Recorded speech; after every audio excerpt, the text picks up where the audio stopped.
हाँ जी बेटा, देखिए लास्ट क्लास के अंदर हमने फीफो करा था, लिफो आपको मैंने होमवर्क में दे दिया था। आज मैं बात करूंगा आप सभी के साथ एवरेज मेथड की। देखो एवरेज के अंदर वैसे नॉर्मली वेटेड एवरेज ही होता है, बट मैं यहाँ पे तीनों आपको एवरेज सिखा रहा हूँ। पहला यहाँ पर आपका आ जाता है simple average.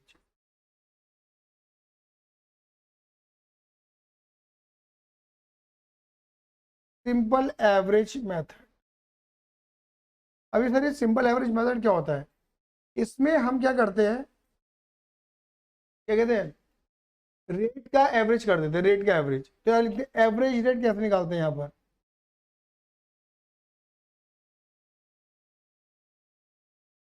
Addition of total rate of addition of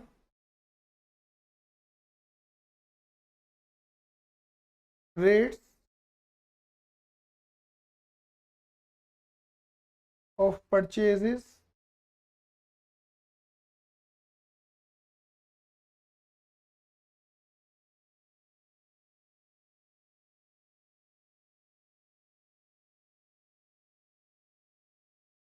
during the period. Period का मतलब कुछ भी हो सकता है, quarterly, monthly, half yearly, divided by number of rates. आप कहोगे डाइजेस्ट नहीं, बात थोड़ी डाइजेस्ट करवा दो। मैं कहूँगा बिल्कुल बेटा डाइजेस्ट करवा देता हूँ। जैसे लास्ट टाइम वाले क्वेश्चन में अगर आप देखोगे तो हमने जो परचेज करा था कितने रेटों पे करा था? 10, 12, 15, 20, यही है ना? ये और भी है? नहीं, ठीक है। तो यहाँ लिखेंगे एडिशन 10, 12, 15, 20। नंबर ऑफ रेट कितने हो गए? ओ, आ गया। इज इक्वल टू कितना हो गया? 57/4।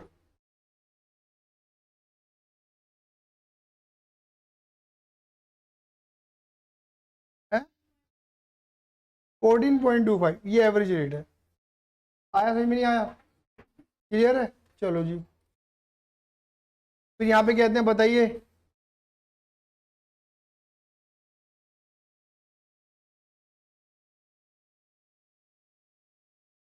ओपनिंग क्वांटिटी कितनी थी? 0। परचेज क्वांटिटी कितनी थी हमारी? देखो टोटल हमने परचेज कितना करा था? 1400 यूनिट, है ना? अरे बोलो आइए ना। लेस सेल्स वाली क्वांटिटी 950। अरे क्लियर है? सीधी माइनस करो। Closing stock 450। यहाँ पे लिखेंगे क्या? Value of closing stock 450 multiply 14.25।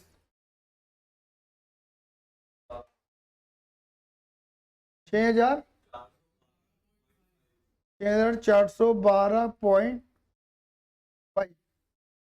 ये अमाउंट निकल गई हमारी। आप मेरी बात समझे नहीं समझे? अरे क्लियर है ये नहीं है? ये क्लोजिंग स्टॉक की वैल्यू है हमारी। कोई दिक्कत? बोलो हाँ ये ना। इसकी कमी है।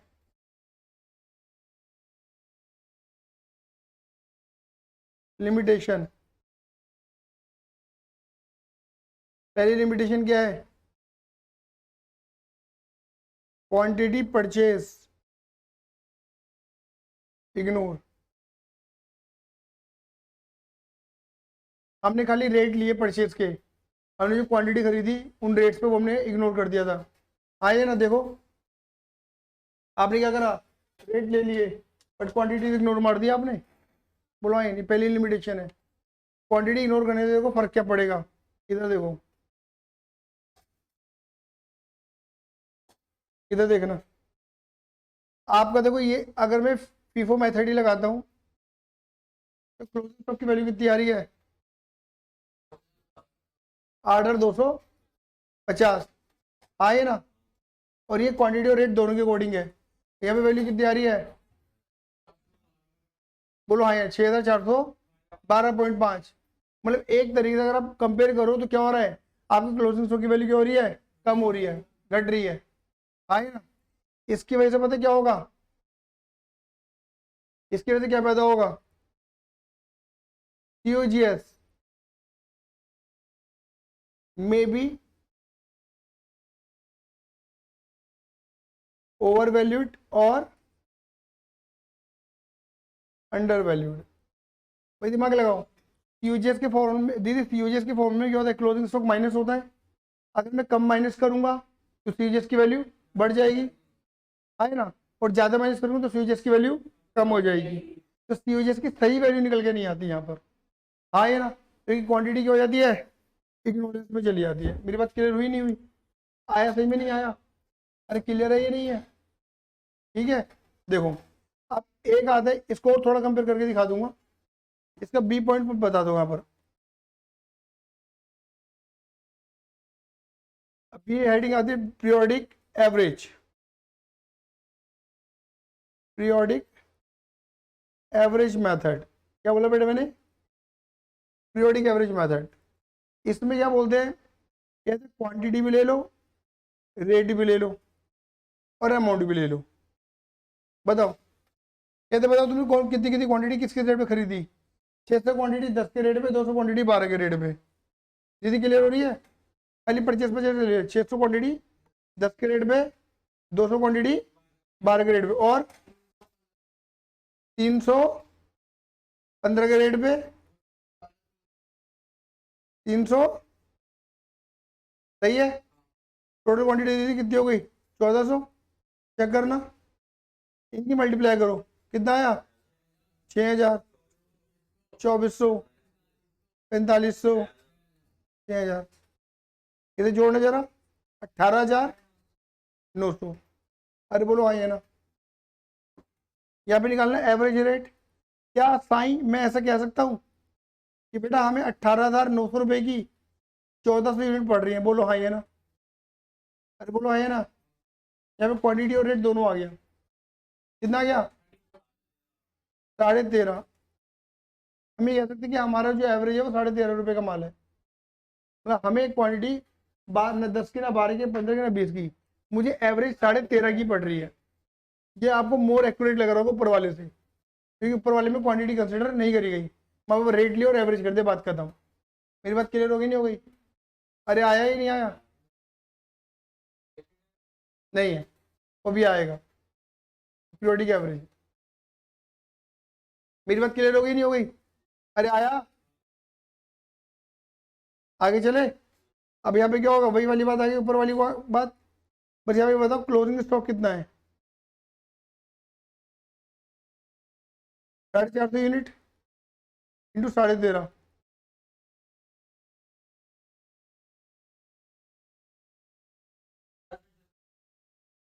6000, सही है ना। मेरी बात क्लियर हो गई नहीं हो गई, अरे आया, ठीक है, क्लियर है। चलो इसमें इसमें एक कमी तो पूरी होगी हमारी, खत्म कि भैया यहाँ पे क्वांटिटी ली जा रही है, क्या ली जा रही है, क्वांटिटी ली जा रही है, वहां पे क्वांटिटी नहीं ली जा रही थी। बट एक कमी यहाँ पर भी है, पता क्या है, वो ऊपर भी थी, कभी मैंने लिखी नहीं थी, बट लिख देता हूँ, वेटिंग टाइम। फॉर एग्जाम्पल जैसे 6 महीने का रेट निकाला था आपने, तो 6 महीने का रेट निकालने के लिए आपको 6 महीने वेट करना पड़ेगा। भाई जब तक सारे परचेजेस नहीं आ जाएंगी 6 महीने की, 6 महीने के रेट नहीं आ जाएंगे, तब तक आप एवरेज नहीं निकाल सकते।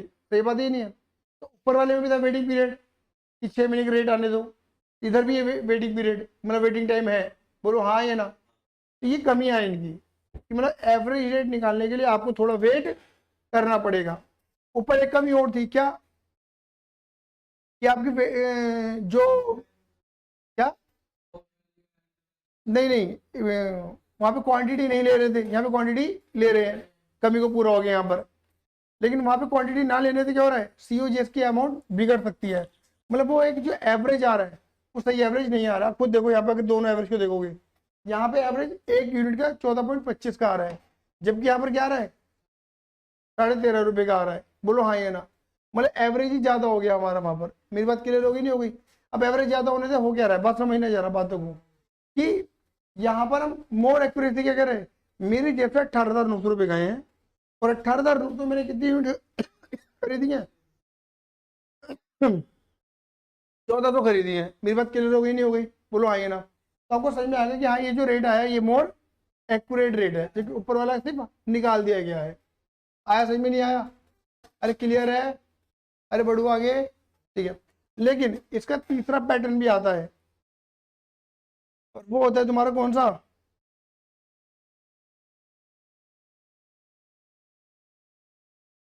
Weighted average method.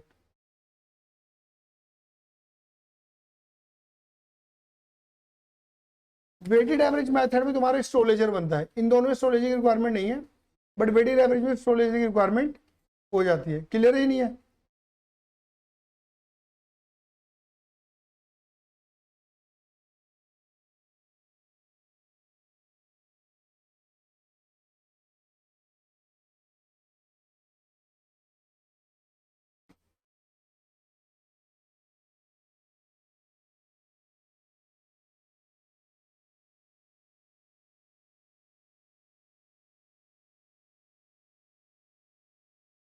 अब मेरी हेल्प करना है यहाँ पर।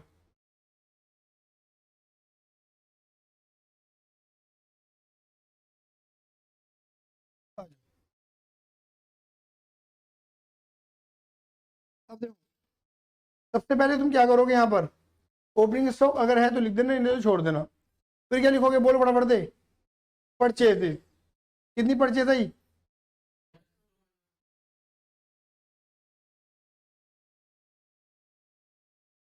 ये वाली परचेज लिख दिया आपने? बोलो हाँ या ना। 610 रुपये के अकॉर्डिंग 6,000 रुपये हो गए। बोलो हाँ या ना।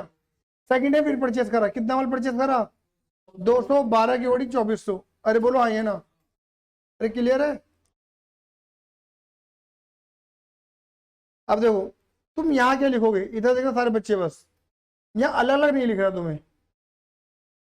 बताओ, तुम पे पहले से कितना माल था, कितना आ गया, टोटल कितना हो गया? सही कह रहा हूँ? ठीक है। जो 600 थे वो कितने का था, और जो 200 है वो कितने का था, तो टोटल। तो वंश में ऐसा कह सकता हूँ कि 8,400 में 800 यूनिट है। एक यूनिट बताने कितने की पड़ गई, 10.5। ये एवरेज रेट आ गया। ना रहा 10, ना रहा 12, 10.5 रहा। आया से भी नहीं आया? अब मेरे पास से माल गया, कितनी क्वांटिटी गई, 200। कितने पे जाएंगी, 10.5 पे। करो मल्टीप्लाई।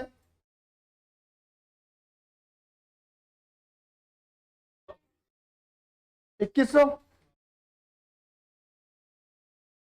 अब 800 में से 200 चली गई, कितनी बची, किस रेट पे, ये 10.5 ही चल रहा है। 6,000। दीदी क्लियर है? कंफ्यूजन तो नहीं है? तो दीदी नहीं है, ठीक है। आगे चलो। बताओ जी, फिर कितनी यूनिट खरीदी हमने, 300। किस रेट पे, क्या रुपये हो गए? अब देखो, बोलना मत, पहले बता देना मुझे। अब बताओ तुम्हारे पास कितना माल हो गया, 600 तो थी, 300 और आ गई, कितनी हो गई, ठीक है। अब ये 600 यूनिट कितने की थी, और ये कितने की पड़ी, 4.5। तो जो तुम्हें माल पड़ा कितना हो गया, तो 10,800 में 900 यूनिट है। समझ गए एवरेज रेट? क्या समझे आप, कि जैसे ही परचेज होगा एवरेज रेट बदल जाएगा। मतलब हमें वेटिंग पीरियड नहीं करना, ना हम रेट ले रहे, ना क्वांटिटी और रेट ले रहे टाइम के अकॉर्डिंग। हमारा समय चलता रह रहा है, वेट एवरेज बदलता जा रहा है। मेरी बात क्लियर हुई नहीं हुई? बोलो हाँ या ना। बढ़ू आगे, क्लियर है? चलो, अब आगे बढ़ते। अब मेरे पास से कितनी यूनिट निकली, क्या रुपये में निकालूंगा, बहुत बढ़िया।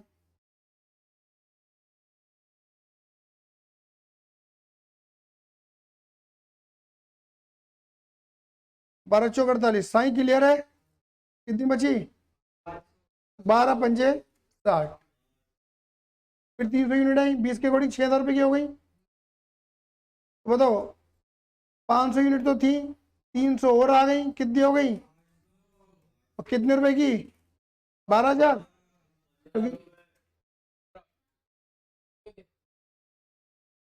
सही है भाई, क्या 500 थी, 300 आ गई, हो गई 800, 6,000 का माल था, 6 का आ गया, हो गया 12,000 का माल। तो 12,000 में कितनी यूनिट है? एवरेज कितना चला? अब एवरेज चेंज हो गया। दीदी क्लियर है?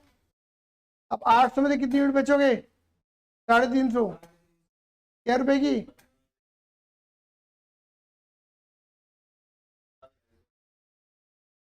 5,250।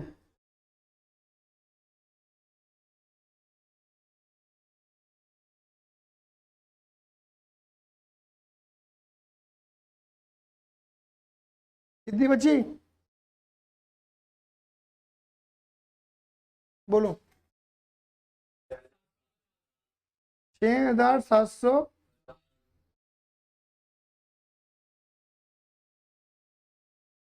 ये 1,400 यूनिट थी, ये 18,900 ही आएगा।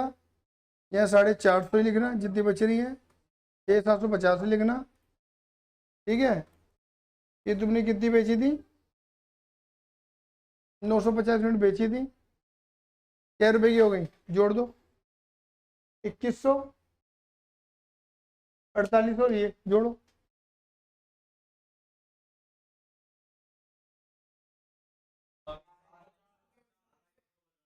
अरे भैया रुक जाओ, 12,000,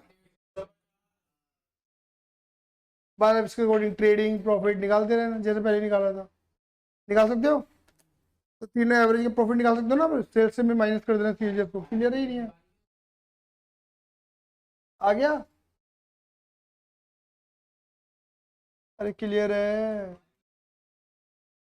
चलो अब आ जाओ, और क्वेश्चन पे फटाफट फटाफट, ठीक है? आ जाओ जल्दी जल्दी जल्दी जल्दी, बहुत सारे क्वेश्चन करने हैं हमें। ठीक है, from the following data find out the cost of goods sold, closing inventory and profit under the FIFO method. बेटा कौन सा मेथड लगाना है? क्या क्या निकालना है मुझे? Closing, COGS, profit. पहले बात कि पहले क्या निकालोगे? क्लोजिंग, फिर निकालना सीओजीएस, फिर निकालना प्रॉफिट। पैटर्न क्लियर हो गया? ठीक है, आपको क्या करेगा दीदी? 1 जनवरी 2011 को इन्वेंट्री, ये दीदी पता क्या है? ओपनिंग स्टॉक, क्योंकि ना ये परचेज है, ये सेल है, ये ओपनिंग है। 1,000 यूनिट कितने रुपए पे? ये ओपनिंग है, बना दोगे? ठीक है, कह रहे 31 जनवरी 2011 में आपने परचेज करा, 28 फरवरी 2011 में फिर परचेज करा, 31 मई 2011 में फिर परचेज करा। अरे आया समझ में नहीं आया? क्या लिखा है? सेल्स फॉर द पीरियड, आपने पूरे टाइम में, देखो जनवरी से लेकर मार्च कितने महीने बढ़ गए? 3 महीने। तो क्वार्टर, क्वार्टर में कितना माल बेचा? कितने का बेचा? ये तो तुम्हारी सेल हो गई, लेकिन स्टोर लेजर के अंदर सेल मतलब कॉस्ट दिखाते हैं।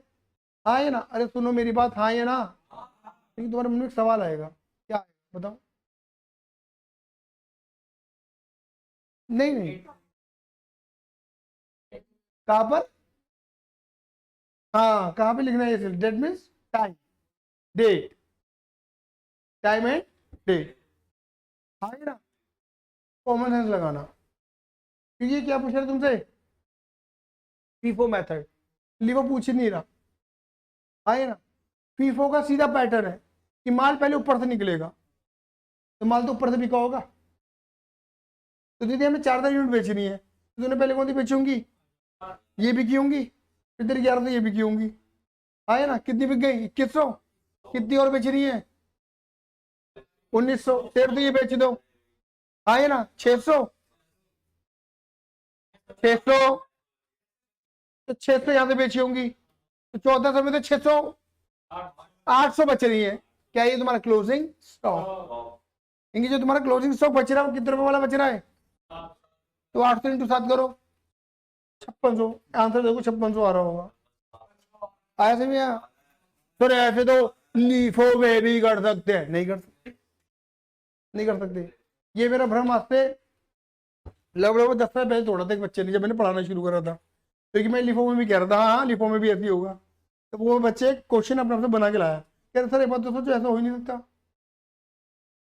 कि हम ये मान लें कि नीचे से माल बिका हुआ है, क्योंकि वहां पर डेट मैटर करती है, फीफो में डेट मैटर नहीं करती। फीफो में पता है यार पहला माल पहले बिकेगा, मतलब माल ऊपर से निकलना है, बोलो हाँ ये ना।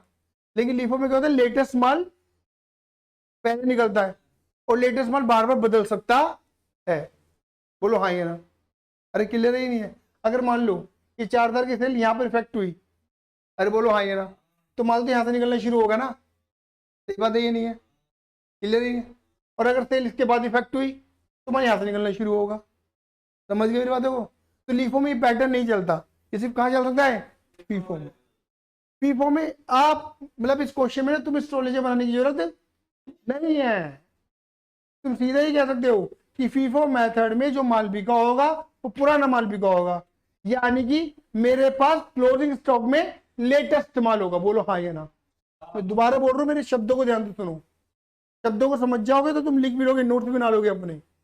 फीफो में क्या होता है, FIFO first in first out, पहला माल पहले बिका होगा, सही बात है नहीं है, अरे बोलो आएगा ना, पहला माल पहले बिका होगा, यानी कि मेरे पास जो क्लोजिंग स्टॉक मतलब पुराना माल बिका है, मेरे पास यानी कि क्लोजिंग में कौन सा माल है, नया वाला, लेटेस्ट वाला, बोलो हाँ या ना। और लेटेस्ट कौन सा है, ये वाला है, उसके बाद ये वाला है, उसके बाद ये वाला है, सही बात ही नहीं है।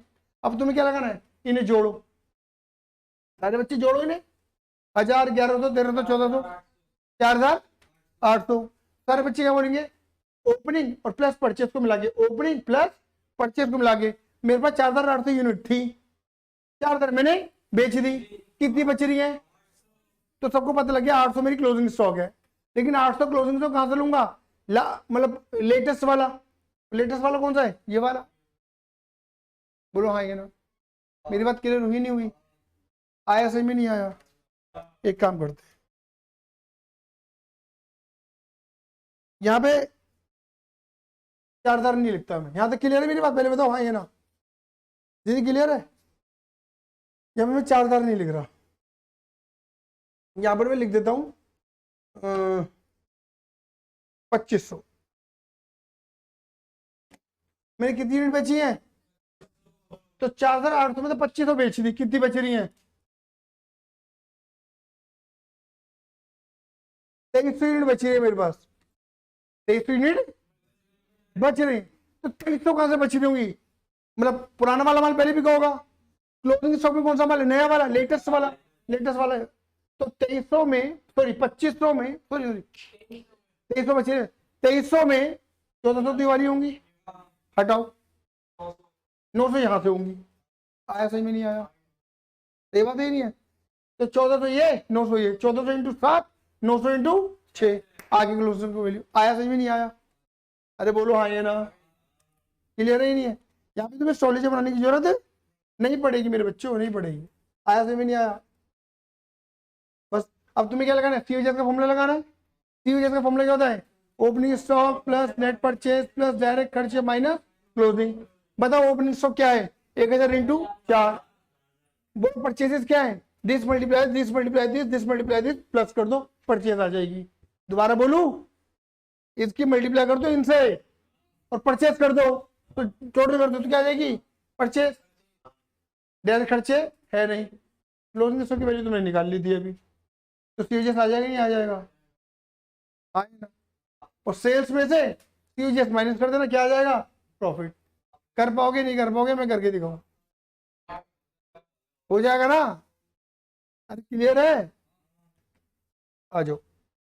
अब देखो यहाँ पे क्या लिखा है, क्वेश्चन नंबर 3, ये मैं पढ़वा दूंगा अभी तुम्हें, ठीक है, इसके पीछे थोड़ी सी बात बोलनी भी है मुझे। क्या लिखा क्वेश्चन नंबर 3 में, पढ़ो क्या लिखा है, मेसर्स महालक्ष्मी ट्रेडर एक कंपनी है, find out the following historical cost and net realisable value for various types of inventory. कह रहे हैं कि भैया उन्होंने आपको कॉस्ट दे रखी है और एनआरवी दे रखी है बहुत सारी इन्वेंट्री की, कह रहे क्लोजिंग स्टॉक बता के दिखाओ, ठीक है ना।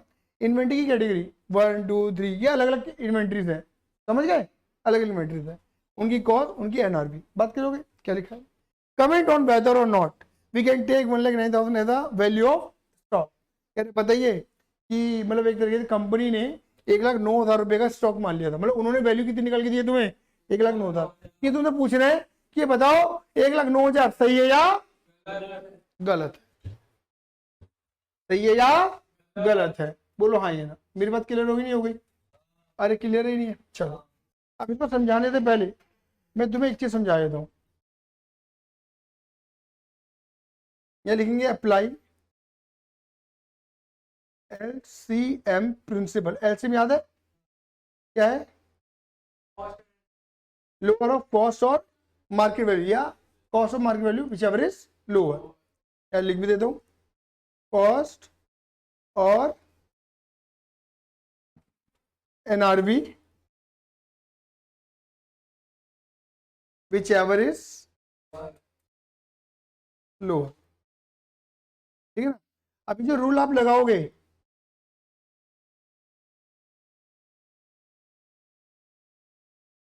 अप्लाई ऑन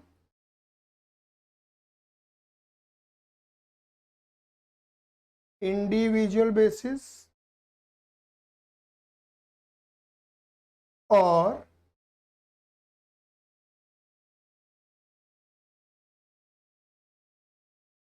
रामा और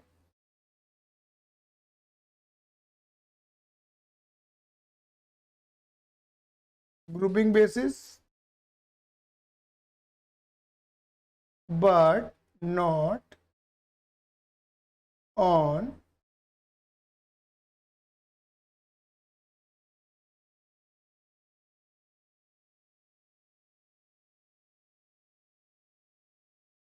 ग्लोबल बेसिस। कहोगे ये क्या माजरा है भैया, कि आप जो रूल लगा रहे हो वो इंडिविजुअल लगाना है, ग्रुपिंग पे लगाना, लेकिन ग्लोबल पे नहीं लगाना।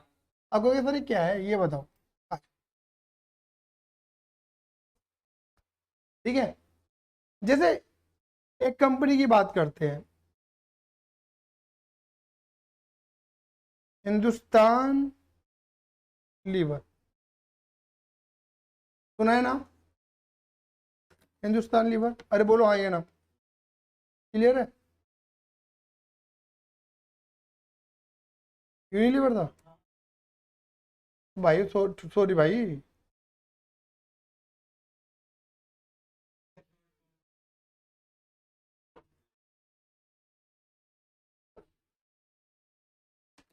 अब देखो,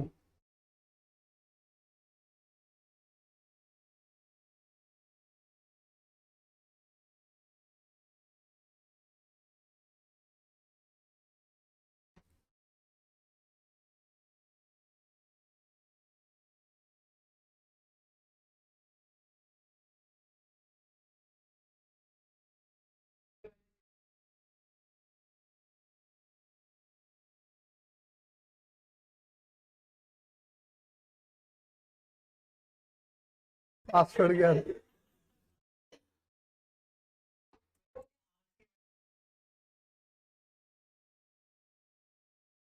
तुम्हें पता लग गया पासवर्ड?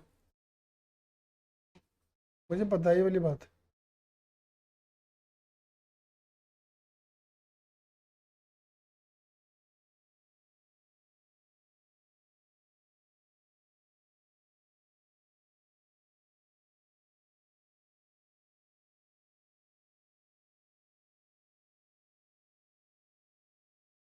अबे क्या हो रहा है ये, आंटी नाचती आ रही है।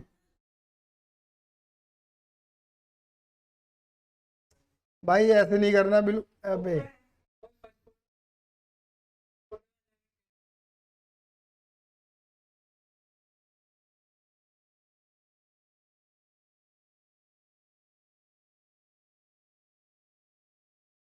फिर ये भाई आ जाएगा।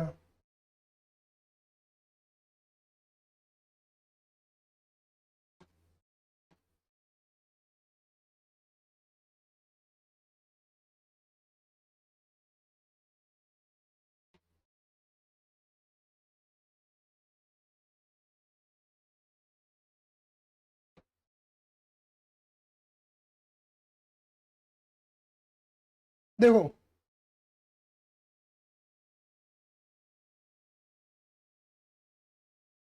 वैसे तुम्हें बहुत हल्का नजर आ रहा है, क्योंकि बहुत ज्यादा ये हाँ फटी इमेज है, बट मैं फिर भी एक बात बोलता हूँ,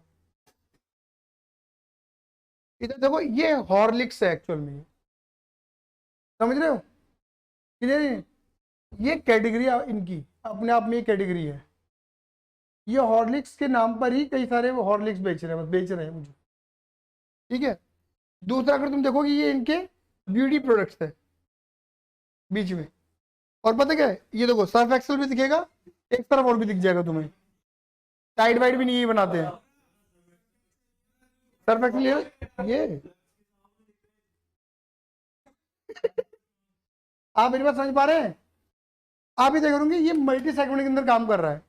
अब दिमाग लगाना, क्या डव और हॉर्लिक्स सेम है?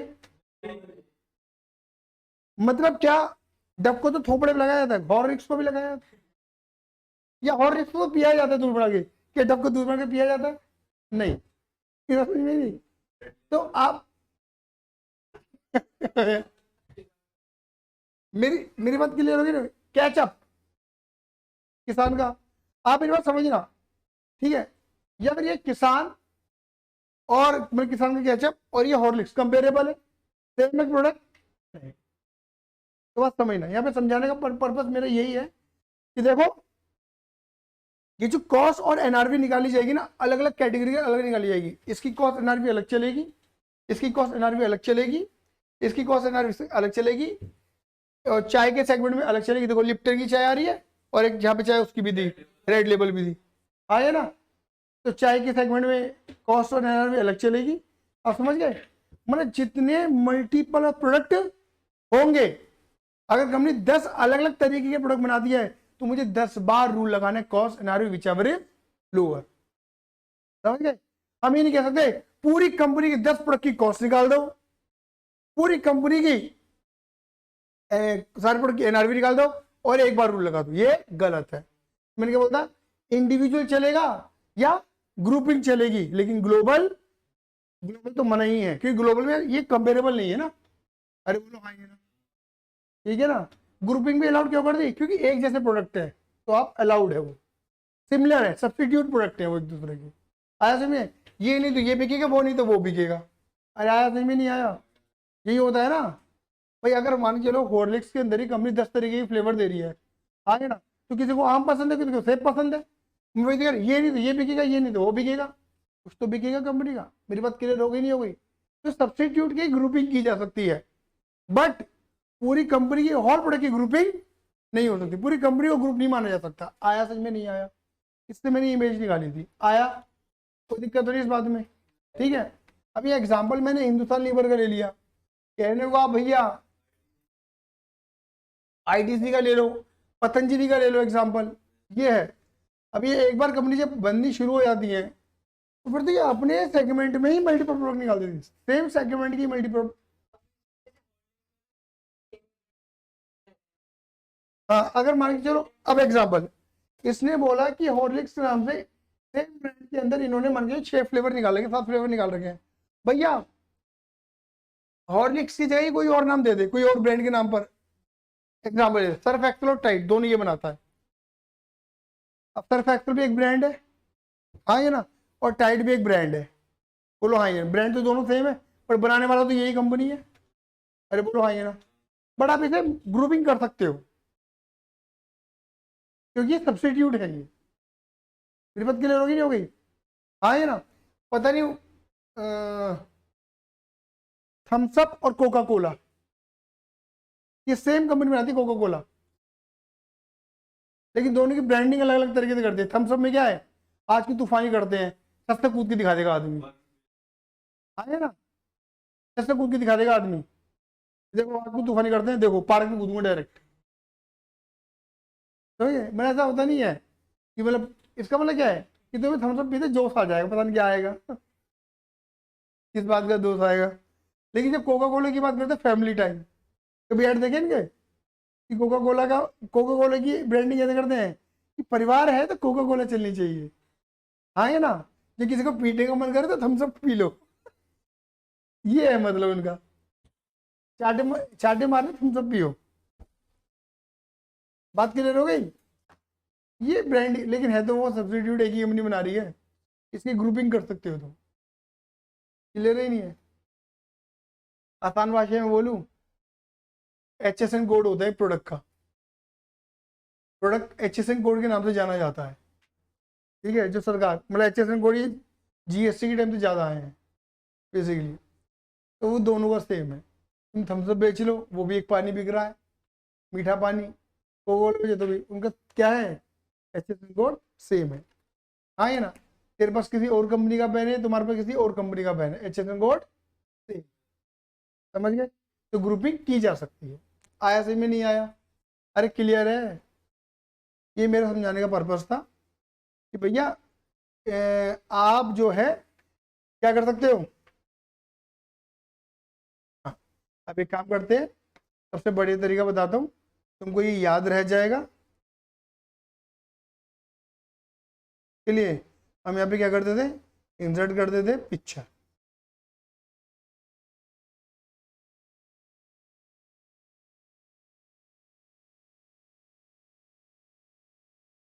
डन? क्लियर हो गई? क्लियर है? अब पहले सारे बच्चे क्या करेंगे बताओ, ग्रुपिंग अलाउड है नहीं है? क्या अलाउड है फिर? ग्लोबल अलाउड है, ग्रुपिंग अलाउड है।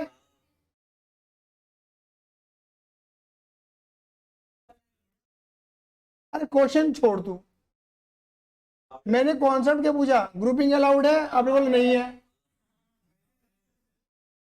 मैंने बोला ग्लोबल अलाउड नहीं है, ग्रुपिंग अलाउड है। और ग्रुपिंग के बारे में क्वेश्चन बताएगा, तुम्हें अपने अपने नहीं लेना। जब तक क्वेश्चन ग्रुपिंग के बारे में कुछ नहीं बोलेगा, आप इंडिविजुअली चलोगे।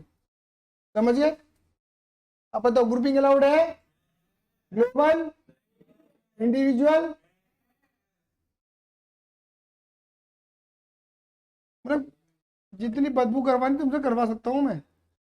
नालायक नहीं है, मतलब ऐसा आभास कर रहा था कि ले कर दिया तेरे पढ़ाने पे।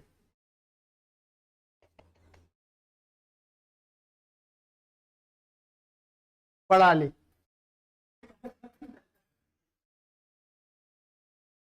तो भैया ये मानो ये अलग अलग कैटेगरी है, अलग अलग प्रोडक्ट है, और आपस में कोई सब्सटीट्यूट सब्सटीट्यूट नहीं है। ये मतलब ग्रुपिंग नहीं कर सकता मैं, बोला ही नहीं है ना कुछ।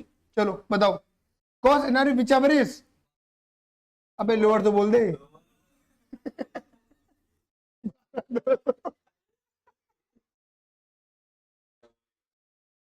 Cos NRV which ever lower, क्या लूंगा?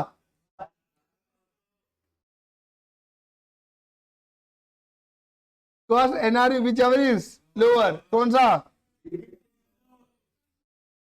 Cost NRV which ever is, बोलो। Cost NRV which ever is 16,500। Cost NRV which ever is, बोलो। Cost NRV which ever is. अब इसे जोड़ो,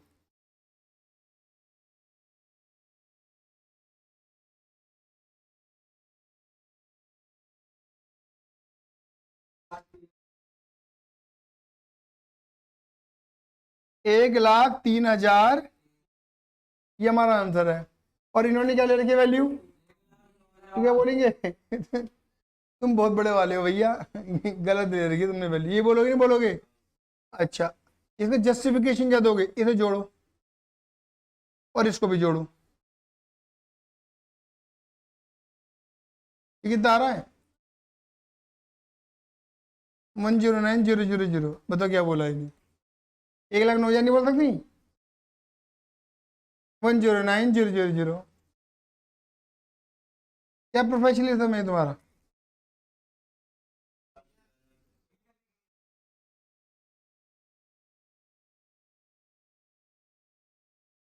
1,13,600, ठीक है। बताओ cost NRV which ever is, इन्होंने आंसर ये निकाल दिया, सही बात ही नहीं है। ये कौन सा मेथड है, ग्रुपिंग है ग्लोबल है? और ग्लोबल अलाउड है।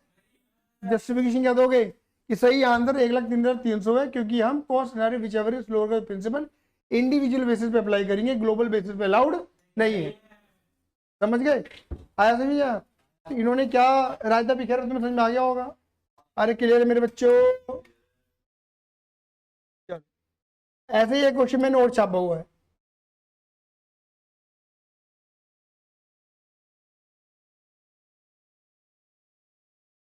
ये रहा, देखो आ जाओ क्वेश्चन नंबर 13 पे।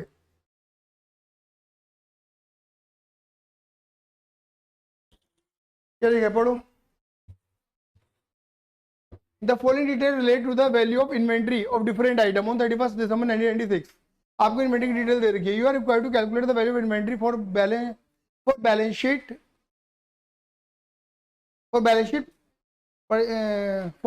Purchase on the basis of cost and NRV value which ever is less by the following. सुनो, फॉर बैलेंस शीट पर्पस आएगा यहाँ, for balance sheet purpose on the basis of cost NRV which ever is less by the following methods. कौन सा method कह रहा है ये? पहला एग्रीगेट, फिर क्या कह रहा है? ग्रुप, फिर क्या कह रहा है? Item by item. तो भैया इसमें कंफ्यूज मत होना, आइटम बाय आइटम का मतलब क्या है? इंडिविजुअल।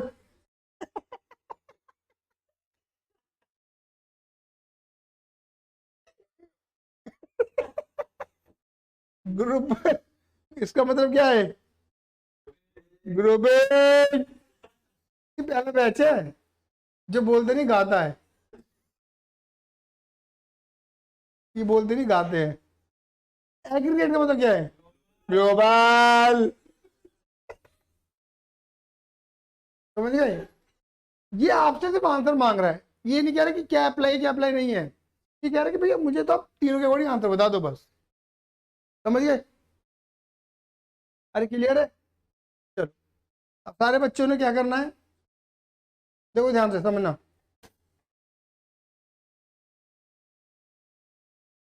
ये देखो, ये आर्टिकल है ABCDEFGA चाहे, बस ये तो अच्छा है कि उस पर आगे पीछे में। ठीक है, थैंक यू। आगे ठीक है ना, ये सारे आइटम आर्टिकल्स हैं, मतलब आपके प्रोडक्ट्स है। ये ग्रुप है, जब ग्रुपिंग लगाओगे तो ये इनका एक ग्रुप बन जाएगा, इसका एक ग्रुप बनेगा, इन दोनों का। समझ गए? तो ग्रुपिंग में 4 बार रूल लगेंगे, ग्लोबल में एक बार रूल लगेगा, क्योंकि सब पूरा एक ही ग्रुप बन जाएगा। और इंडिविजुअल में अलग अलग, ए का अलग, बी का अलग, सी का अलग, डी का अलग। आया समझ में? नहीं आया? दीदी क्लियर है मेरी बात? चलो, अब जैसे मैं बोल रहा हूँ सारे बच्चे वैसे ही करेंगे। बात क्लियर हो गई? आराम से तुम बना लो, 1 2 3 4 5 6 7, 7 कॉलम बना लो फटाफट से, जल्दी, बहुत ही स्पीड से। ये मैं कॉलम के नाम बोलने शुरू कर दूं, कॉलम तो बन ही जाएंगे, लाइनें तो खींचनी है, तो बनाते रहना। कॉलम के नाम बोलने शुरू कर दूं? 30 पेज नंबर डलवा दूंगा अभी। कॉलम कॉलम के नाम बोलने शुरू करूं? पेज पर 7 लेने हैं, एक लाइन पर ही। समझ गए? मैं बोल दे रहा हूँ। पहला लिख लो आर्टिकल, शॉर्ट लिख सकते हो, आरती लिख दो, आरती आरती। दूसरा लिख दो ग्रुप, तीसरा लिख दो नंबर ऑफ आइटम, खाली नंबर लिख सकते हो, क्योंकि आपको बहुत छोटे छोटे बेटा बहुत स्पेस दे रही है, 7 कॉलम कैसे लगेगी? बहुत स्पेस दे रहे हो, बहुत ज्यादा स्पेस की रिक्वायरमेंट नहीं है। अरे ABCD के अकॉर्डिंग स्पेस दे दो। अब स्पेस दे रहे इतना, स्पेस दे रहे हो तुम इतना।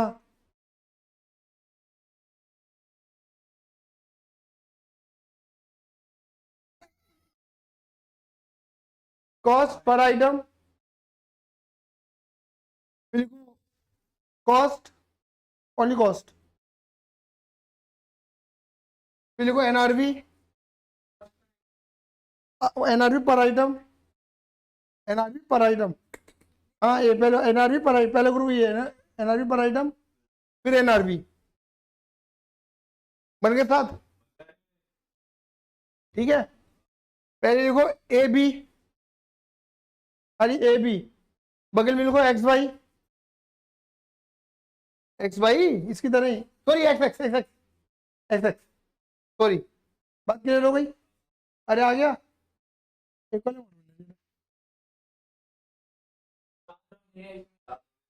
8वां कॉलम और बनेगा। फोर्टे बनेगा। रूल रूल लगा दो बस, ये वैल्यू लिख दो, वैल्यू वैल्यू वैल्यू, इसके बगल में लिख दो वी, लिख दो बस इसके बगल में V, V V dot, V का वैल्यू हो गया, ठीक है। अरे क्लियर है, चलो ए बी लिखा, एक्स एक्स लिखा, 5 4 लिखा, 10 और 14। अब देखो एक की कॉस्ट 10 है तो 5 की कितनी होगी 50, मल्टीप्लाई करके लिखो। और ये कितना हो गया 14 4 था, कितना आ गया 56, लिख दो। तो उसके बगल में एनआरवी का कॉलम है 12 12, तो 12 पंजे 60, मल्टीप्लाई करके लिखो 12 चौक 48। समझ गई, देखो ना एक की एनआरवी 12 है तो 5 की कितनी होगी 12 पंजे 60, एक की 12 तो 4 की कितनी होगी 12 चौक 48। हो गई, क्लियर है। अरे बोलो हाँ या ना। अब क्या करना है, जो तुम्हारी कॉस्ट सही है ना, कॉस्ट वाले कॉलम में है ना, जहाँ पे तुमने 50 और 56 लिखा है, उसके नीचे एक डैश मार के टोटल लगा दो 106 रुपए का, लगा दिया। ऐसे एनआरवी के अंदर कर दो, कितना आ जाएगा 108। क्लियर है, नहीं है। चलो अब यही सिलसिला करेंगे।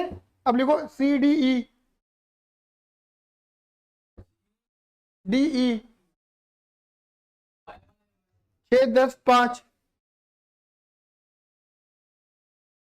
10 15 20, करो वही काम दोबारा से। 150 और 100, फिर आ जाएगा 8 20 15, 8 20 15, फिर मल्टीप्लाई कर दो 8 6 48, 200, 15 पंजे 75, 75 कर दो टोटल।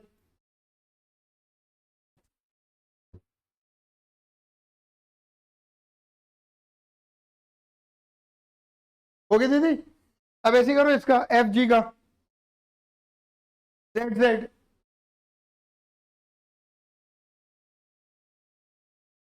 4 और 5, 15 और 20,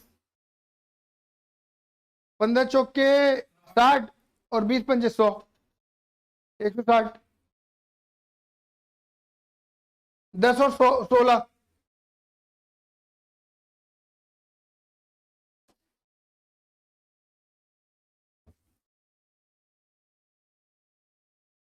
वाह मेरे तो मोबाइल स्विच ऑफ बड़ा है।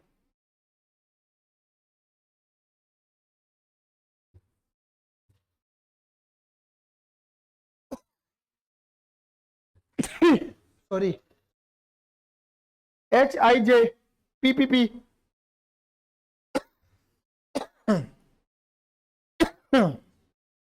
इसे भी चार्जर है क्या।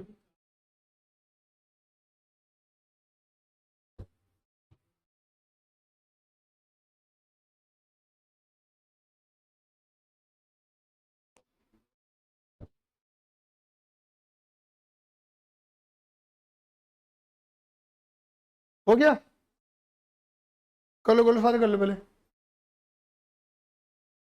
हो गया, अब क्या करना है, पहले लगाएंगे इंडिविजुअल। 2 पेन है, 2 पेन, एक डिफरेंट कलर का पेन होना चाहिए बस।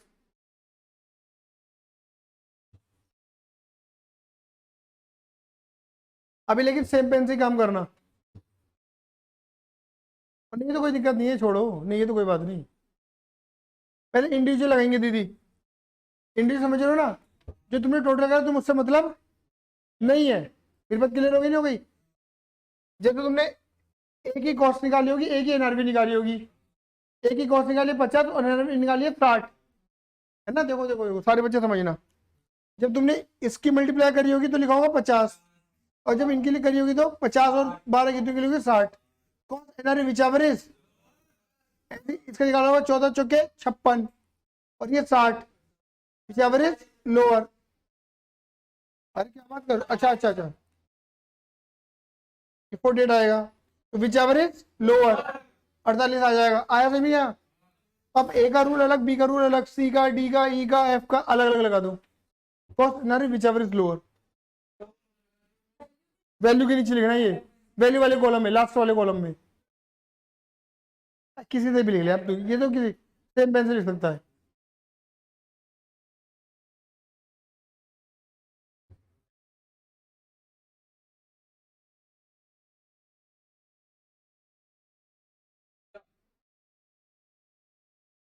हो गया? क्या निकल कर आ रही थी? 50, 48, एक एक बच्चे एक ही बोलेगा वाले। यशिका बोल रही है, मैं रिपीट कर रहा हूं और तुम टैली करना। 50, 50, 48, 48, 150, 75, 40, 80, 16, 16, 16, 16, 16, 12, 6। बात क्लियर हो गई? अब इस वैल्यू वाले का ग्रैंड टोटल लगा दो, यानी इसके नीचे लगाना, इसके नीचे काटो मत ना इसके।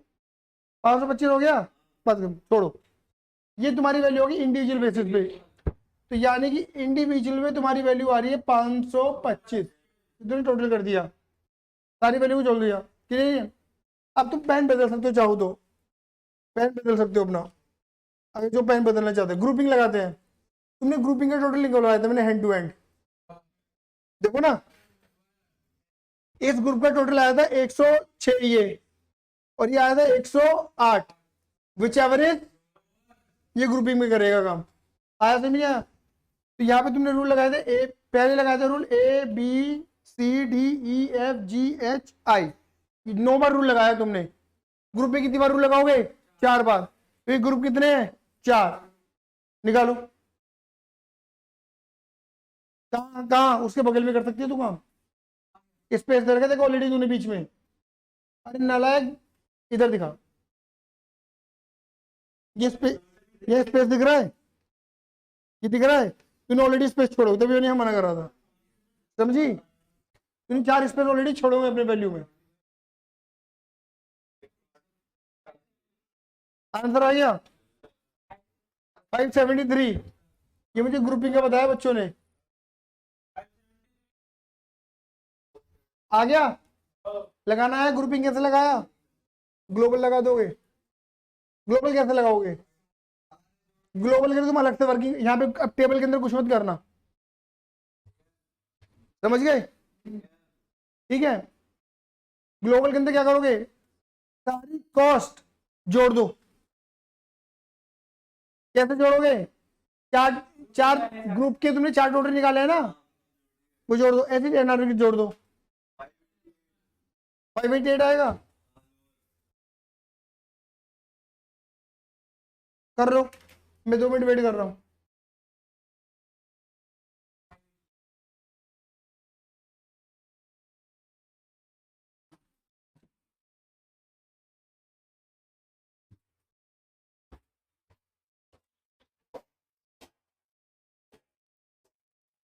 हो गया सबका? सबका हो गया?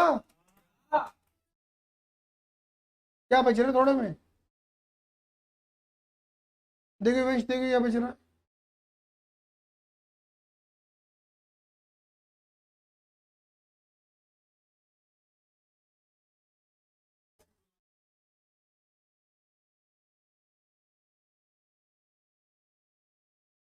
हो गया?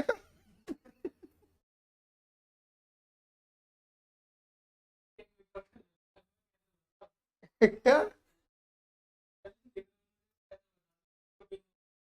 टोटली बता दे।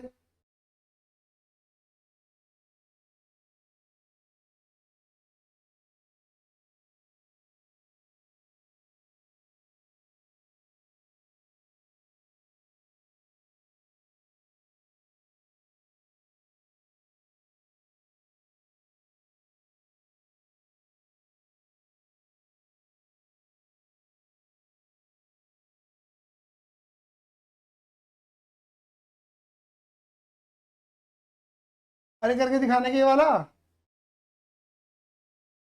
जो करा है मैंने भी।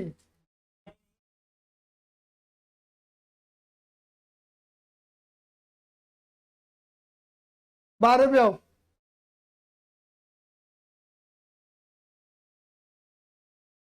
देखो क्या लिखा है, oil India is a bulk distributor high octane petrol. Oil India जो है वो bulk distributor high octane petrol का। A periodic inventory on hand is taken when the books are close at the end of each month. A periodic inventory on hand is taken when the books are close at the end of each month. The following summary of the information is available for the month of June. जून के महीने की information तुम्हें दे रखी है। ये वाला भी कर सकते हैं क्या हम? चलो पढ़ते हैं। आपको सेल्स दे रखी है 9,45,000 की। आपको एडमिन कॉस्ट खर्चे दे रखे 25,000 का।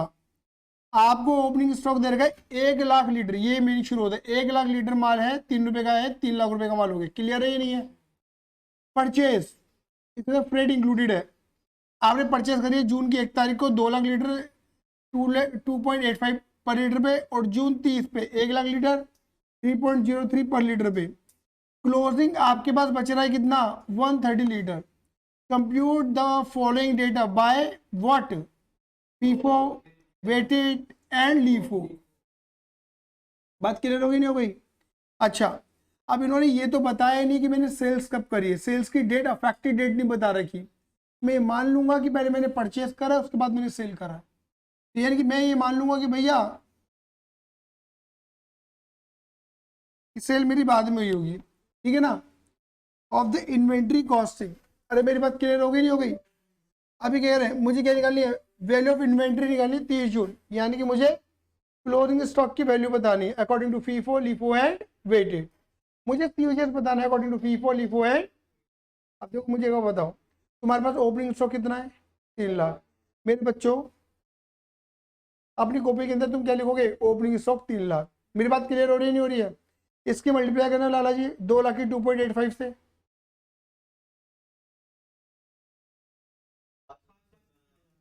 5,70,000, और इसकी करना 3,03,000।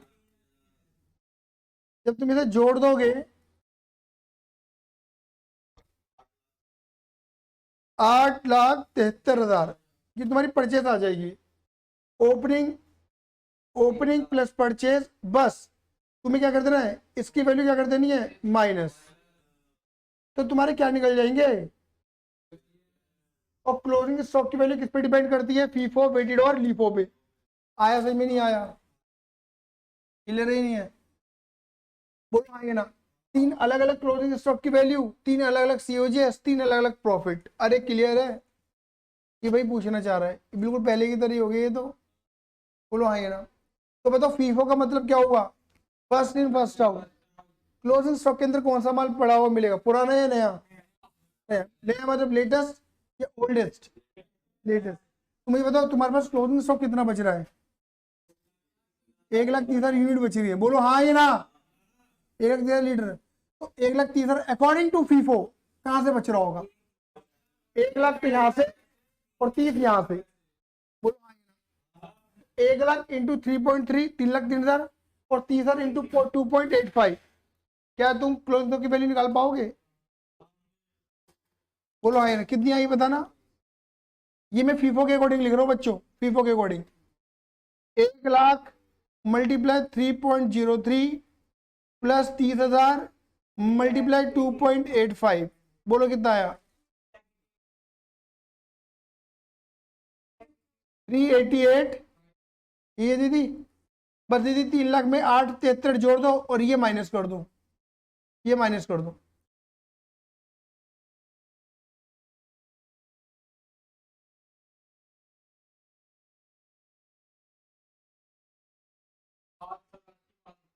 देखो तुम्हारा आंसर नीचे से मैच भी हो रहा होगा। हो रहा है? बोलो। ठीक है। अब मुझे बताओ, अगर मैं सेल्स में से, मेरी सेल कितनी है? 9,45,000, उसमें से क्या माइनस कर दूं? सीओजीएस। ग्रॉस प्रॉफिट आ जाएगा। लिखना 9,48,45,000 माइनस 784,500। कितना निकला? 1,60,000, 1,60,500। फिर ये भी माइनस कर दो, एडमिन वाले खर्चे। भाई खर्चा भी तो माइनस करोगे तभी तो प्रॉफिट लॉस पता लगेगा। 135,500 आ गया आंसर, नहीं आ गया देख लो। खर्चा भी तो माइनस करोगे ना तभी तो, क्योंकि ये पूछ क्या रहा तुमसे, ये ग्रॉस प्रॉफिट नहीं पूछ रहा, ये क्या पूछ रहा है, प्रॉफिट लॉस। अगर ये ग्रॉस प्रॉफिट पूछता तो तुम्हारा आंसर होता 1,60,500 जो तुमने बोला था। ये पूछे प्रॉफिट लॉस, तो प्रॉफिट लॉस का मतलब है सारी इनकम ऐड कर दो, सारे खर्चे लेस कर दो। खर्चे देगा तो लेस कर दिया। अब ऐसे फीफो लगा दोगे, सॉरी लीफो लगा दोगे। देखो लीफो में तुम्हारी मजबूरी है, क्या मजबूरी है, क्या मजबूरी है, यहाँ पे दो असम्पशन ले सकते हो तुम लीफो में। मेरे अकॉर्डिंग शायद मैंने यही करा होगा, मैंने लीफो में ये माना होगा कि मैंने लेटेस्ट माल बेचा है। अब कॉमन सेंस लगाओ, लीफो में लेटेस्ट माल बेचा है तो स्टॉक के अंदर कौन सा माल होगा, पुराना माल। हाँ ये ना, तो मेरे पास 1,30,000 बच रहा है। 1,30,000 कहां से बच रहा होगा, 1,00,000 यहां से और 30 यहां से। अरे बोलो हाँ ये ना, ये सीवेजेस हो जाएगा अकॉर्डिंग टू, सॉरी ये क्लोजिंग स्टॉक हो जाएगा अकॉर्डिंग टू लीफो। करना जरा, 1,00,000 इंटू 3,00,000 हो गया, इसे कर दो बस 30 इंटू 2.85, 30 इंटू 2.85,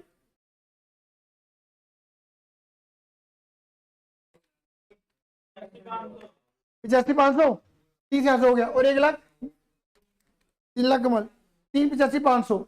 अरे बोलो हाँ ये ना, कि यही है, नहीं है तो दूसरे असम्पशन काम करिए यहाँ पर, यानी कि हाँ जी क्या, भाई जब मैंने माल बेचा होगा तो जून 30 को तो नहीं बेचा होगा, ये तो गारंटी है। हाँ हाँ ये ना, भाई लास्ट डेट में तो माल नहीं बेचूंगा ना, माल बेचूंगा तो जून 1 से जून 30 के बीच में बेचूंगा। अरे बोलो हाँ ये ना, सही बात ही नहीं है। तो यानी कि मैंने जो क्वांटिटी बेची होगी, आपको मैं ये करके दिखाता हूँ, ये वाला लिफीफो क्लियर है ना, लिफो मैं कर देता हूँ ज्यादा बेटर पे। वो बता ना क्वेश्चन कौन सा ये, अच्छा किताबें तो तुमने चूरन वाले को बेची दी होंगी ना अपनी, भेज दो बेटा, क्यों लेके बैठो, भेज दो। तो क्वेश्चन नंबर पूछा था मैंने, पेज नंबर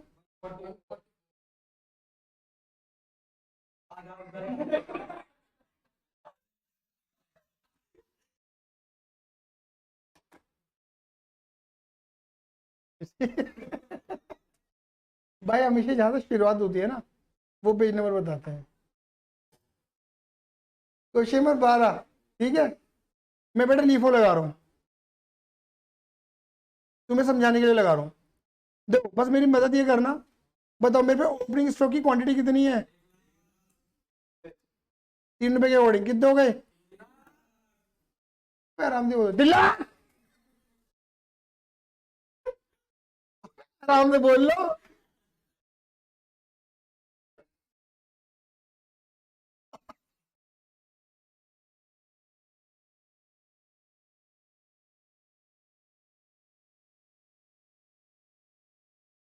परचेजेस, देखो जी,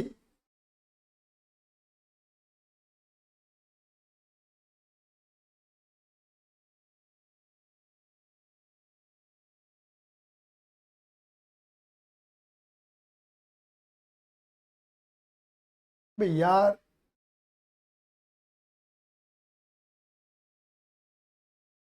एक कितनी क्वांटिटी परचेज करी है,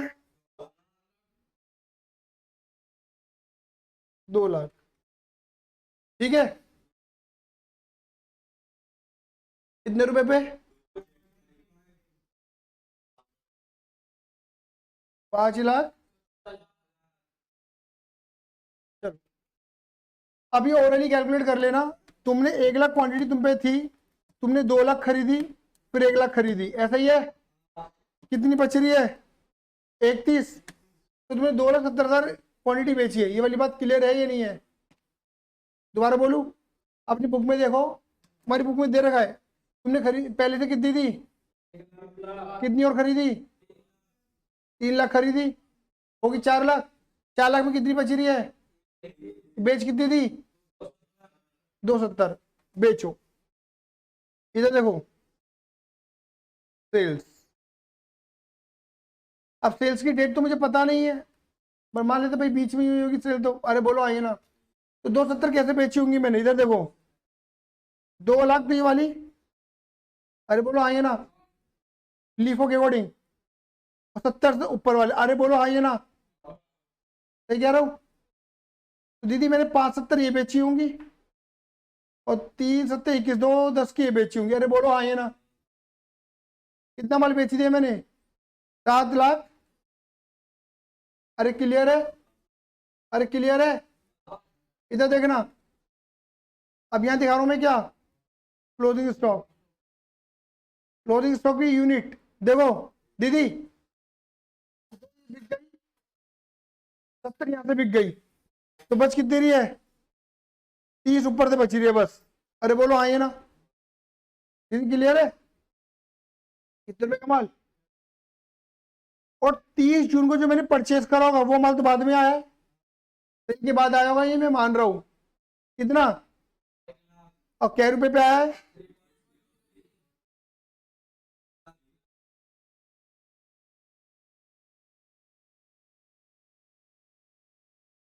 कितना आ गया?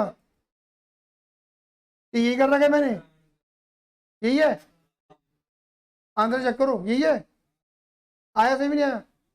एक्चुअली मैंने सॉल्व ऐसे क्यों करा, क्योंकि 30 जून को तो सेल नहीं हुई होगी मेरी, सेल ड्यूरिंग द मंथ हुई होगी, बोलो हाँ ये ना, तो जून 1 और जून 30 के बीच में सेल हुई होगी, तो जब ये 30 जून वाला माल आया होगा उससे पहले सेल हो गई होगी, ये बेस्ट असम्पशन मानी जाती है, बोलो हाँ ये ना।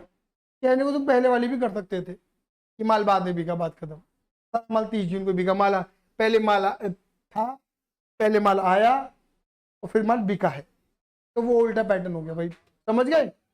बट ये बेस्ट है क्योंकि माल बीच में बिकेगा, आया सही नहीं आया? अब देखो तुम्हें सीयूजेस भी यहाँ पे दिख जाएगा ऑटोमेटिक ही, देखो ये रहा सीयूजेस, दिख गया नहीं दिख गया? अरे बोलो आइए ना, क्लोजिंग ये दिख रहा है, सीयूजेस ये दिख रहा है, सेल में से सीयूजेस लेस कर दो, प्रॉफिट आ जाएगा, फिर माइनस कर दो खर्चा, एडमिन वाला, आया सही में नहीं आया? अरे क्लियर है? अब बात कर रहे थे किसका, एवरेज का, यहाँ पे एवरेज भी तुम ऑब्वियसली बात है पीरियोडिक एवरेज ही लगाना पड़ेगा, बात क्लियर हो गई नहीं हो गई? ये कौन सा कह रहा है ये एवरेज? अच्छा वेटेड एवरेज ही कह रहा है, तो वेटेड एवरेज लगाते, आ जाओ ये भी लगा लेते, आ जाओ इधर देखो, लीफो तो कर लोगे ना, वेटेड एवरेज मेथड कर, फिर मेरी हेल्प करना मेरे बच्चों, बताओ ओपनिंग स्टॉक कितना था हमारे पास, क्या रुपए पे, कितना हो गया? फिर मैंने क्या करा, कब करा, कितना करा, कितने रेट पे करा, क्या रुपए का हो गया, टोटल माल कितना हो गया, ये कितनी क्वांटिटी हो गई, किस रेट पे हो गई, समझ गए? अरे क्लियर है? बोलो 2 पॉइंट, एग्जैक्ट है 2.9, डन है, डन। फिर यहाँ पे निकालेंगे सेल्स क्वांटिटी, कब करी मुझे नहीं पता, तो यही मान रहा हूँ 1 जून से 30 जून के बीच में कर रहे होंगे, कितनी क्वांटिटी बेची है मैंने? 270, किस रेट में बेची होंगी? 290, क्या रुपए की हो गई?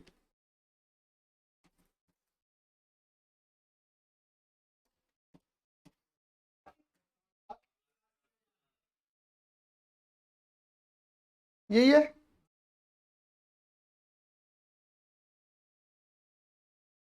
बैलेंस कितना बचा, बैलेंस 30, 2.9 कितना हो गया? फिर मैंने क्या करा, अरे बोलो हाँ ना, कितनी क्वांटिटी, कितने रेट पे, क्या रुपए का?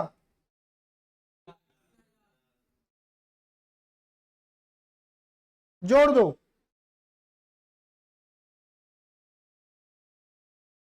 कितनी क्वांटिटी, ये क्या निकल गया,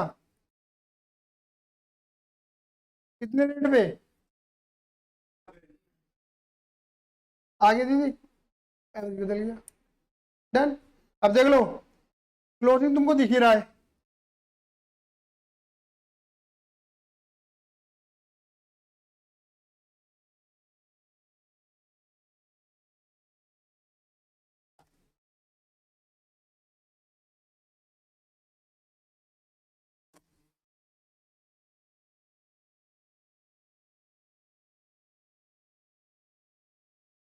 मुझे समझ। यार कोई बाहर लाओ तो यार, बाहर बेकार बेकार हो रही है। ये तो बच गई दीदी क्लोजिंग, दीदी ये क्या है माल जो बिका है, क्लोजिंग यूजीएस, बस प्रॉफिट निकाल सकते हो, निकाल सकते हैं? करके दिखाऊं?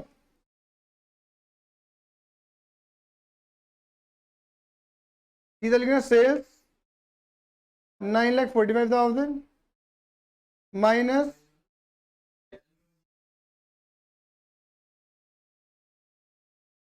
COGS 783, ये तुम्हारा क्या GP minus admin cost, admin cost है 25, पता नहीं कितना आया, 1 लाख, ये फिर 25 करो, 1 लाख, डन है। ऐसी स्टेटमेंट 2 बार बनेगी, लिफो मेलक फीफो मेलक कर सकते हो? अरे बोलो कर दूंगा तो मुझे कोई दिक्कत नहीं है, डी क्लियर है?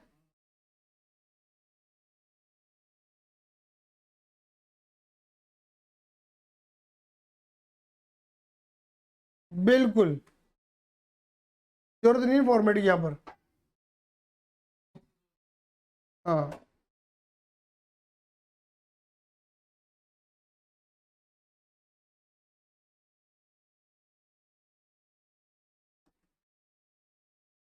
देख कर आना।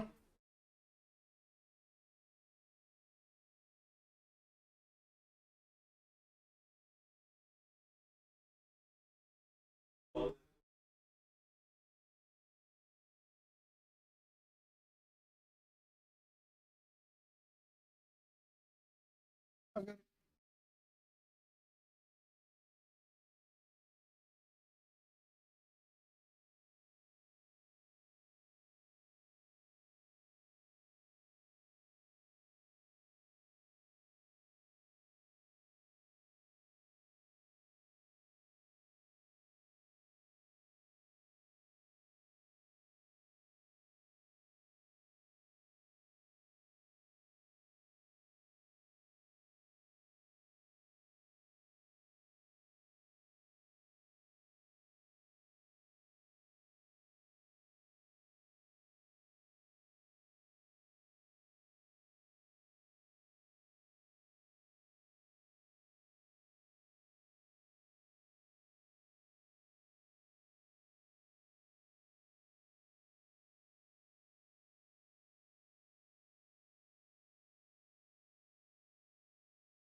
चलो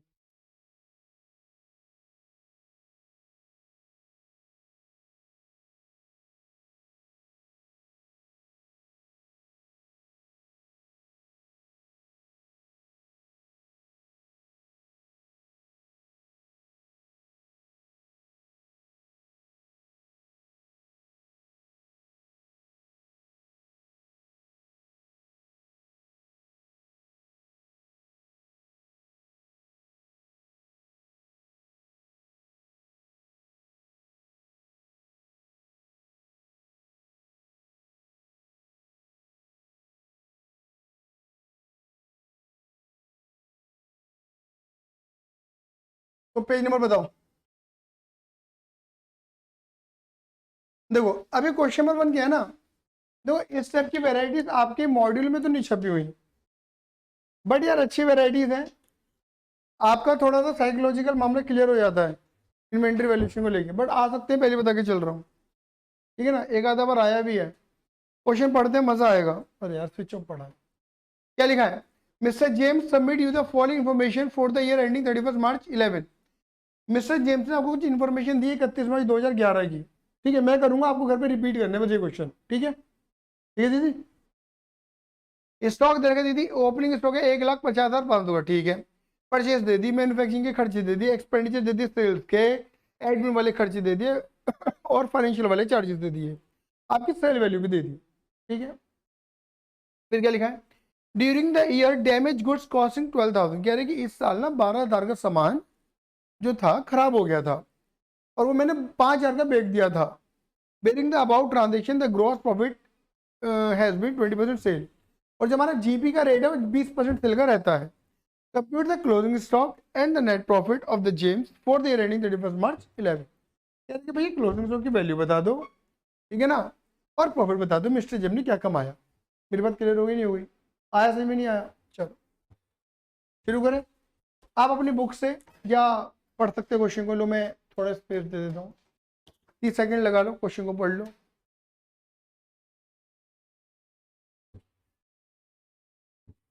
तुम ऐसे बंद भी करवा सकते हो। चलो तुम पढ़ लो।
चालू करें? आ जाओ बच्चों। देखो इसके अंदर फॉर्मेट मैं ड्रॉ कर रहा हूँ। इसमें ना हम क्या करेंगे, बनाएंगे ट्रेडिंग अकाउंट। Trading and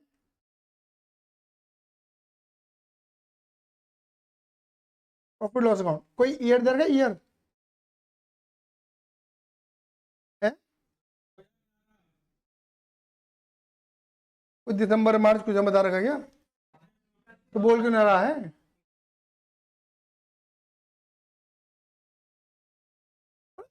2011।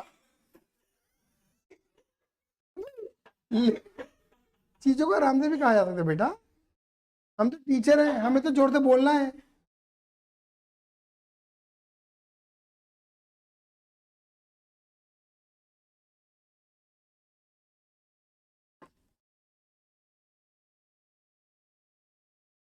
हाँ यार, हद होती है चीखने की। तो ये अकेला वंश चीखता है।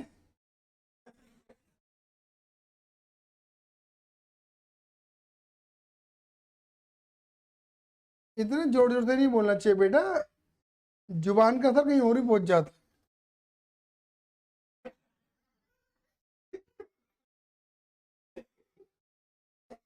आजकल तुमने देखी हुई रील चल भी रही है।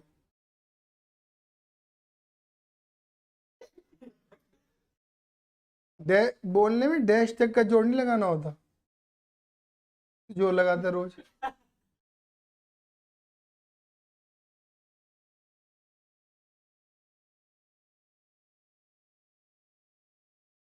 चलो,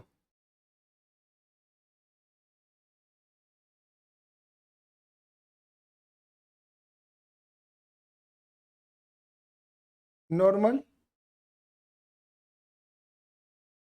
नॉर्मल, टोटल।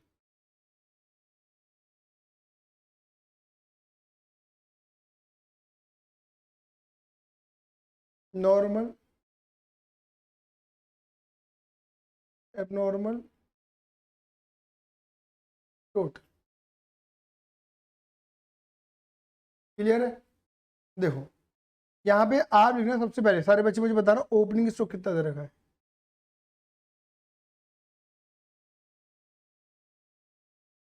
1,00,000, 1,50,500। फिर क्या दे रखा है? परचेज, इधर की परचेज 437।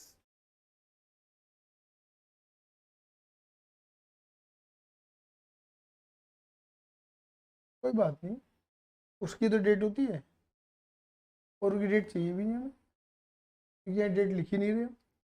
ठीक है, चलो। उसके बाद क्या है? हाँ, कितने रुपए?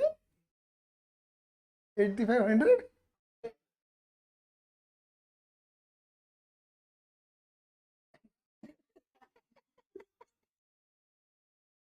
उसके बाद एक्सपेंडिचर,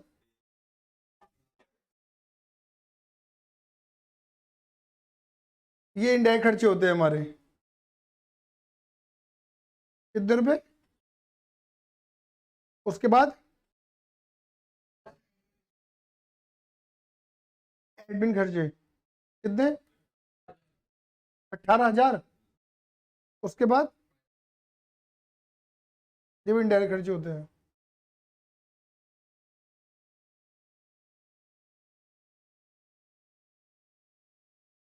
6,000। उसके बाद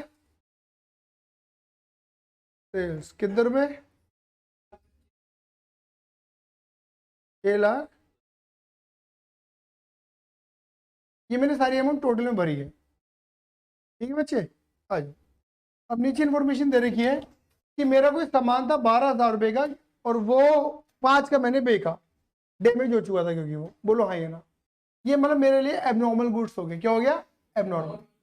इधर देखो, इस 6,25 में एक सेल 5,000 की भी थी, बोलो हाँ या ना, क्योंकि एबनॉर्मल सामान को मैंने बेचा था। तो मेरा बढ़िया वाला सामान कितने का बिका? 6,20 का। ये बात डाइजेस्ट हो गई। ठीक है, मेरे पास टोटल स्टॉक कितना था? 1,50,500 ओपनिंग वाला, जिसमें डैमेज कौन सा हुआ था? 12,000 वाला। बोलो हाँ ये ना। तो यानी कि मेरा नॉर्मल जो बढ़िया वाला सामान है वो कितना है? 1,38। ये मैंने नॉर्मल एबनॉर्मल में छाड़ दिया। जो मैंने परचेज करा उसमें एबनॉर्मल कुछ था ही नहीं, सारा नॉर्मल सामान माना जाएगा।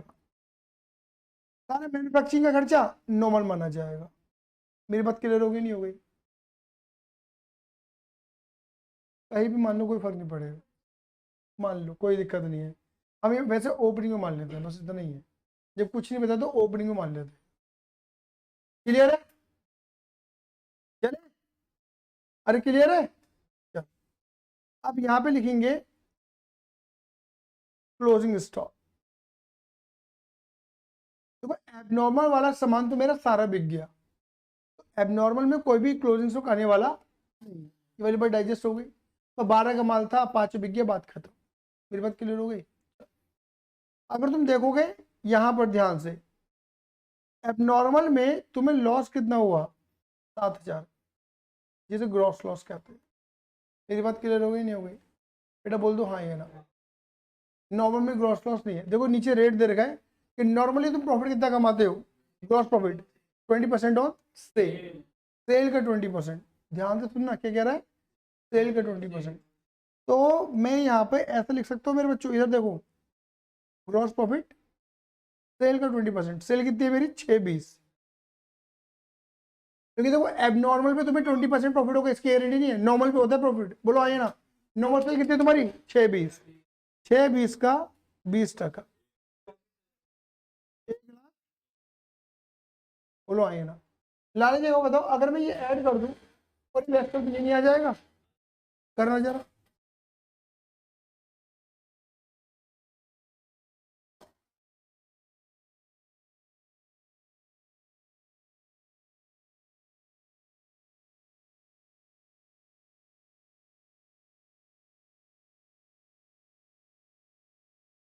तो 14,000 पागल हो रहा है।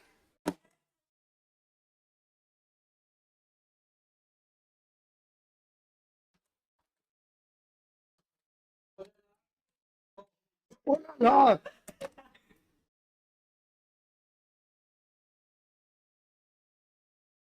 1,64,500। क्लियर है? अरे बोलो हाँ या ना। अब इधर देखो, इधर टोटल मत भर देना कभी, 24 इधर टोटल में, या इधर टोटल मत भर देना कभी, 7,000 भर दो यहाँ पर। बात क्लियर हो गई? इधर देखो, इसे ऐड करो, 625 जैसे 11 में करते थे, और माइनस कर दो डेबिट वाला।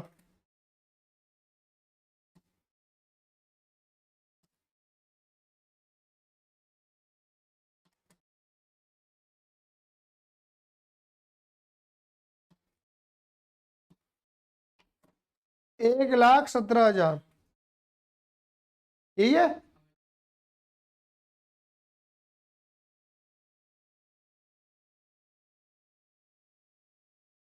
यहाँ लेकर आना ग्रॉस प्रॉफिट को।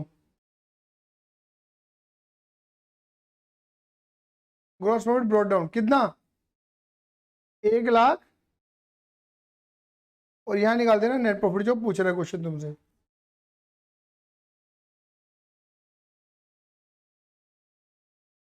खर्चे माइनस कर दूं?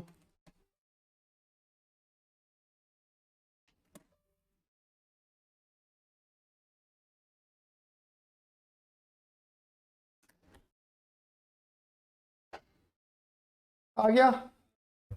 क्लियर है? देखो मैं ये 1,17,000 का प्रॉफिट भी प्रूफ कर सकता हूँ। देखो तुमने नॉर्मली कितना प्रॉफिट कमाया? 1,24, लेकिन तुमने लॉस भी तो कमाया 7। 1,24 में 7 घटाओ, 1,17 ही निकलेगा। मतलब ये 1,17 वो प्रॉफिट है जिसमें प्रॉफिट और लॉस, नफा नुकसान मिलाकर सब कुछ आ रहा है। बट तुम्हें 20% किस पे मिलेगा? सिर्फ और सिर्फ नॉर्मल पे, नॉर्मल पे नहीं मिलने वाला। मेरी बात क्लियर हुई नहीं हुई? और मैंने वही फॉरवर्ड करा, यहाँ पर ऑफिस में लेस कर दिया। तो मुझे दो चीज़ें पता लग गई, मुझे क्लोजिंग स्टॉक भी पता लग गया, अरे बोलो हाँ ये ना, बैलेंसिंग फिगर यहाँ से, और मुझे यही पता लग गया। अरे क्लियर है ये नहीं है? ऐसे क्वेश्चन है ये हमारे। क्लियर मेरी बात? यहाँ पे मैं तुम्हें एक चीज और समझाता हूँ, आ जाओ। यहाँ पर ना एक चीज आ गया, बड़ी बात है। हाँ जी,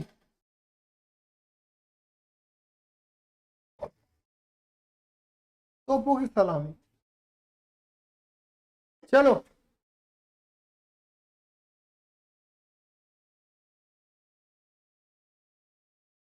चलो, हाँ जी। अरे ऐसे क्यों देख रहे हो, मुझे देखो भैया। तुम्हें खिलाया नहीं सुबह सुबह मैंने, इधर देखो, इधर देखो। तुम्हें यहाँ बोल रखा था कि जो ग्रॉस प्रॉफिट है ना, वो 20% ऑफ सेल बोला हुआ है, ऐसे बोला हुआ है। इसे आप बेटा पढ़ना सीखो, अगर अभी पढ़ना सीख गए ना तो बहुत जल्दी निकाल दोगे आंसर को। 20% ऑफ सेल को क्या मैं ऐसे लिख सकता हूँ दीदी, 20/100? क्या मैं इसे काटूं तो 1/5 ये आ जाएगा, नहीं आ जाएगा? जल्दी बोलो, हाँ ये ना। अभी तक रीड करना सीखो। 5 रुपए की सेल करूंगा, बोलो, 5 रुपए की सेल करूंगा, 1 रुपए का प्रॉफिट कमाऊंगा। आपने एक चीज पढ़ी होगी, cost plus profit is equal to cell.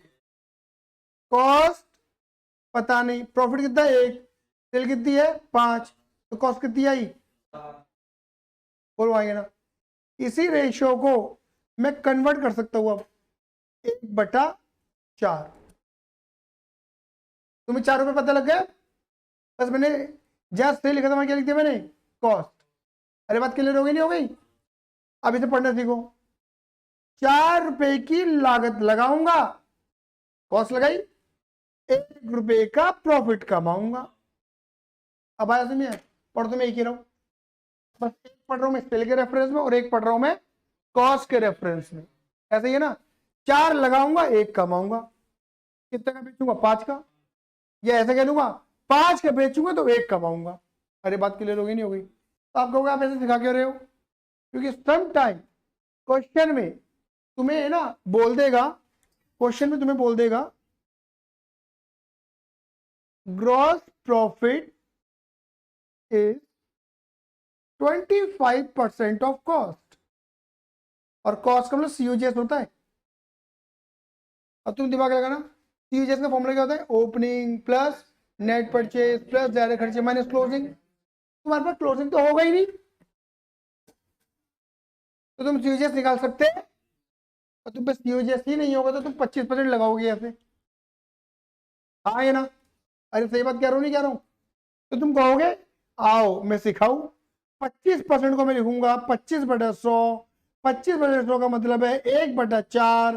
फिर तुम बुद्धि लगाओगे अपनी, ये कॉस्ट है, 4 रुपए की कॉस्ट, 1 रुपए का, क्योंकि प्रॉफिट कॉस्ट के रेफरेंस में पढ़ना है मुझे। बोलो हाँ या ना? अब मैं इसे कन्वर्ट किसके रेफरेंस में? सेल के रेफरेंस में। कैसे?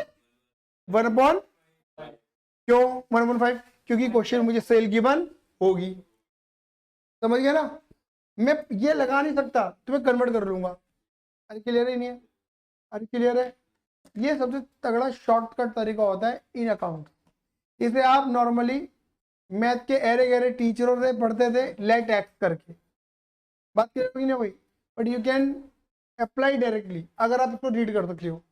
बट वही होता है कि आप 10-12 साल अपनी जिंदगी के लेट एक्स करने में लगा देते हो, तो वो तो लेट एक्स तुम्हारी जिंदगी से जाता नहीं है। लेकिन अगर आपको ये रीड करना आ गया, ये आगे परसेंटेज कन्वर्जन तुम्हारे बहुत कम आएगा। अकाउंट में ज़्यादातर यही चलता है, अकाउंट में लेटेक्स बहुत कम जगह देखने को मिलेगा।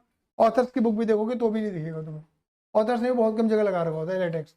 क्योंकि इसमें क्वेश्चन बनाओगे, सॉल्व करोगे, दिमाग लगाना पड़ेगा तुम्हें। समझ गए? आप डेयर कर सकते हो आप, और यहाँ पे तुम्हें बताने की जरूरत नहीं है, सीधा लिखो कि gross profit is 25% of cost, it means 1/5 of sale, और सीधा अप्लाई कर दो सेल पे 1/5। टीचर अंडरस्टूड है कि बच्चे ने क्या करा है। आया समझ में? नहीं आया भैया? ऐसा ही है, मैथ के टीचर को भी हम नहीं पढ़ा। आज के धन्यवाद, सी यू, धन्यवाद, जय हिंद जय भारत।